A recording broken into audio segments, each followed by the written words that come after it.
आपण मागच्या वेळेस पहिला solid state, solution, ionic equilibrium आणि थर्मोडायनामिक्स या 4 चॅप्टरचे आपण MST-CET ला फिक्स्ड सिरीज चालू केली होती.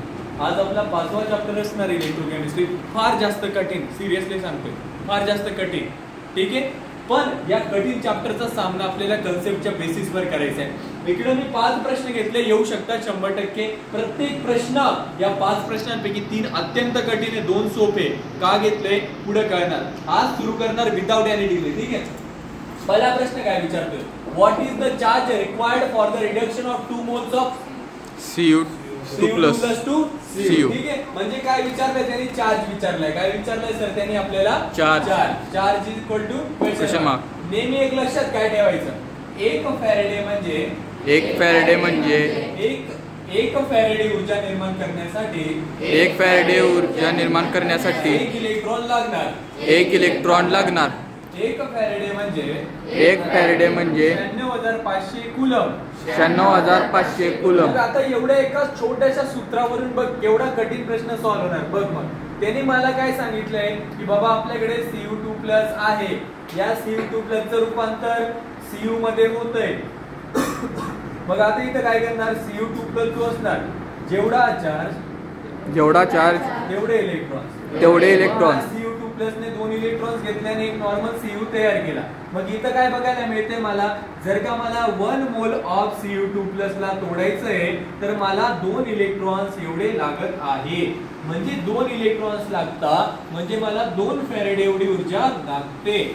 म्हणजे मला 2 फॅरेडे म्हणजे 96,500 गुणिले 2 कूलम एवढी ऊर्जा लागते. मला त्याने किती मोल साठी सांगितलंय बरं, 2 मोल साठी. मी इथं किती मोल साठी शोधलं, 1 मोल साठी. जर का मला 2 मोल साठी शोधायचं असणार तर मी हा संपूर्ण इक्वेशन जे होतं माझं त्याला आणि कशाने मल्टिप्लाय करणार, मी 2 ने.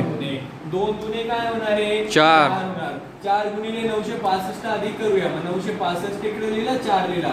5 चोक किती होणार आहे, 20. 6 चोक किती होणार आहे, 24. 24 आणि 2 किती असणार आहे, 26. 9 चोक किती असणार आहे, 36. 36 आणि 2 किती होणार आहे, 38. मग हे 2 शून्य आपण त्याच्या डोक्यावर आणि ठेवले. ठीक आहे. म्हणजे माझ्याकडे उत्तर किती आलं, 386,000. मेला असं लिहू शकतो का, 3.86 गुणिले 10⁵ लिहू शकतो आपण, 5 लिहू शकतो. ठीक आहे, कळलं असणार इथपर्यंत सर्वांना. What is the conductivity of K is equal to काय दिला त्यांनी, question mark of 0.02 molar KCl if cell constant is 1.29 per centimeter in resistance 645 ohm. आता मी 100 वेळेस सांगितलं होतं या वर्षी कंडक्टिव्हिटी सेल तुमच्या MST-CET ला 100% बघायला मिळणार आहे. मग आता याच्यावर आपल्याला कंडक्टिव्हिटी सेलचा फॉर्म्युला वापरायचा असतो, जो की असतो K is equal to B upon R. पुन्हा एकदा K is equal to B upon R. आता B ची किंमत किती दिली मला, 1.29. R ची किंमत किती दिली मला, 645. ठीक आहे, मी याला काय केलं, याला मी × 10⁻² लिहिला.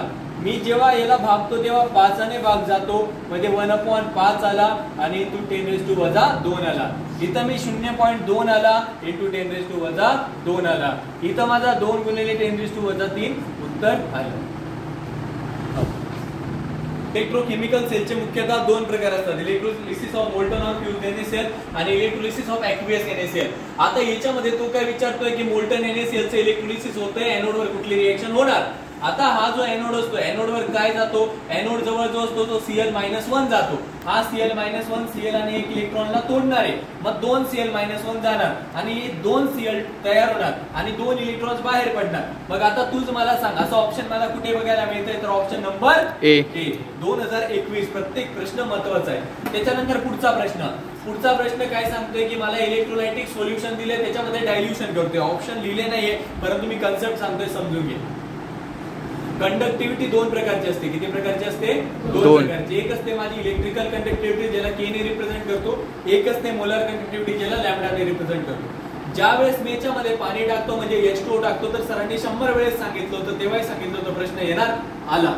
जेव्हाही आपण याच्यामध्ये पाणी टाकणार तेव्हा ही कंडक्टिव्हिटी जी असते इलेक्ट्रिकल कंडक्टिव्हिटी ती काय होते, कमी होते, आणि मोलर कंडक्टिव्हिटी काय होत असते, वाढते. असा एक ऑप्शन होता. नेक्स्ट प्रश्न, सर्वात प्रश्नांचा सर्वात कठीण प्रश्न आज मी घेणार आहे, जो की आहे 5वा प्रश्न. In a reaction electrolysis experiment 0.650 ग्राम. ठीक आहे, काय बोलत बसू नका, मी डायरेक्टली प्रश्न सांगतो. काय सांगतो, 2 भांडे घेतले आपण. किती भांडे घेतले, 2. पहिला जो सेल होता तो होता ZnSO4 चा. कुठला होता पहिला सेल, ZnSO4. दुसरा जो सेल होता तो होता CuSO4 चा. कुठला होता, CuSO4. मी काय केलं, या ZnSO4 च्या सोल्युशन मध्ये मी 0.650 ग्राम झिंक टाकला. किती ग्राम झिंक टाकला मी, 0.650 ग्रॅम झिंक. आता तो काय सांगतोय, बाबा टाकलं, मान्य टाकलं. आता इथं पण काहीतरी टाकतोय तू, जसं इथं झिंक टाकलं ना, जसं इथं तो काय टाकतोय, काहीतरी टाकतोय. या टाकणाऱ्याचं त्यांनी काय विचारलंय, वजन विचारले. मग प्रश्नाला कसा सॉल्व्ह करायचा आता बघूया. इथं काय टाकणार, ZnSO4 होता तर झिंक टाकलं, CuSO4 होता तर काय टाकणार आहे, कॉपर टाकणार आहे. आणि कॉपरचं काय विचारलं त्यांनी, वजन. झिंकचं त्याने मोलार मास किती दिले, इकडे मला 65, आणि इकडे कॉपरचं मोलार मास किती दिले, 63.5. मग आता अशी 2 सेल येतात आणि अशा अनेक गोष्टी बघायला मिळतात, तेव्हा कसं जायचं समजून. फॉर्म्युला असणार आहे माझा W1 upon MM1 MR1 is equal to W2 upon MM2 MR2. आता मी काय केलं, हे जे पहिले आहे ना ते ZnSO4 साठी कन्सिडर करतो. कोणासाठी, दुसरं जे कोणासाठी कन्सिडर करतो, CuSO4 साठी. आता मला सांग, मला या W1 ची किंमत माहिती आहे, मला मॉलिक्युलर मास झिंकचं माहिती आहे, मला मॉलिक्युलर मास ऑफ कॉपर माहिती आहे, मला W2 शोधायचं आहे, मला MR2 आणि MR1 बघायचं आहे. कसा काढणार सांगतो. पहिल्या केस मध्ये याच्यामध्ये Zn काय आहे, ZnSO4 काय आहे, ZnSO4. दुसऱ्या केस मध्ये CuSO4 काय आहे, CuSO4. पहिल्यांदा याला तोडायचं, तोडल्यानंतर काय बघायला मिळणार मला, इथं Zn2 प्लस SO4 मायनस 2 काय निर्माण होणार इथं, Zn2 plus SO4 2 minus CuSO4 पासून काय निर्माण होणार, Cu2 प्लस SO4 मायनस 2. त्याच्यानंतर हा जो प्लस चार्ज आहे त्याला इकडे घ्यायचा. बघ अजून पण सांगतो व्यवस्थित बघ, स्टेप मोठी पण कळणार आहे. Zn2 प्लस आहे आणि 2 इलेक्ट्रॉन आले, काय तयार झालं इकडे Zn. इकडे काय Cu2 प्लस आहे, 2 इलेक्ट्रॉन दिले, जेवढा चार्ज तेवढे इलेक्ट्रॉन केले, इकडे Cu तयार झाला. मग आता याचा मोल रेशो कसा शोधणार, मोल रेशो म्हणजे असणार आहे P/E. इथं मोल रेशो म्हणजे काय असणार आहे, P/E. Number of moles of product इथं किती माझ्याकडे 1, इलेक्ट्रॉन किती इन्व्हॉल्व झाले इथं 2, इथं प्रोडक्ट किती माझ्याकडे 1, इलेक्ट्रॉन किती इन्व्हॉल्व झाले, म्हणजे दोन्हीच्या केस मध्ये MR1 आणि MR2 ची किंमत किती आली 1/2, इथे किती आली 1/2. आता प्रत्येक गोष्ट मला माहिती आहे, मी कसं संपवतो व्यवस्थित लक्ष. मला हा शोधायचा आहे, मग याला मी इकडे W2 लिहिला. ठीक आहे, आता इज इक्वल टू काय झाला, हा W1 इंटू काय झाला M2 इंटू काय झाला MR2. ठीक आहे, हा W1 झाला माझा. अपॉनला काय गेला ते सर्व अपॉनला MM1 इंटू काय झालं MR1. W1 किती दिला मला 0.650. MM2 किती दिला मला, MM2 म्हणजे याचा मॉलिक्युलर मास 63.5. MR ची किंमत किती आली माझ्याकडे 1/2. MM1 पहिल्याचं किती दिल्या मला मॉलिक्युलर मास याचं 65. ठीक आहे, इंटू 65 गुणिले MR1 याचं 1/2. म्हणजे इथं काय झालं, हा 1/2 होता ना, हा 2 वर गेला इंटू 2 झाला. ठीक आहे, हा 2 काय झाला कॅन्सल झाला. हा 65 आणि हा पण काय झाला कॅन्सल झाला. उत्तर काय आलं 0.650. ही कसली किंमत आली माझ्याकडे W2 ची. आपण 5च्या 5 प्रश्न घेतले काय, शेवटचा प्रश्न एकदम कठीण आहे. अशी 16च्या 16 चॅप्टरच्या सिरीज घेणार आहे. हे पहा, एवढंच सांगायचं आहे, अनेक विद्यार्थ्यांपर्यंत ह्या माहिती पोहोचवा. फार कठीण प्रश्न असतात, टेन्शन येतं मुलांना. तुमच्या सर्वांसाठी चालू आहे, माझा फायदा 0 आहे, एवढंच लक्षात ठेवायचं आहे. मुलांपर्यंत मदत पोहोचवायची आपल्या प्रत्येकाला. केमिस्ट्री कठीण आहे, सुरुवात करूया त्याच्या अभ्यासाला, सोपं होणार. ठीक आहे, आपण इथं थांबूया, काही अडचण असतात विचार.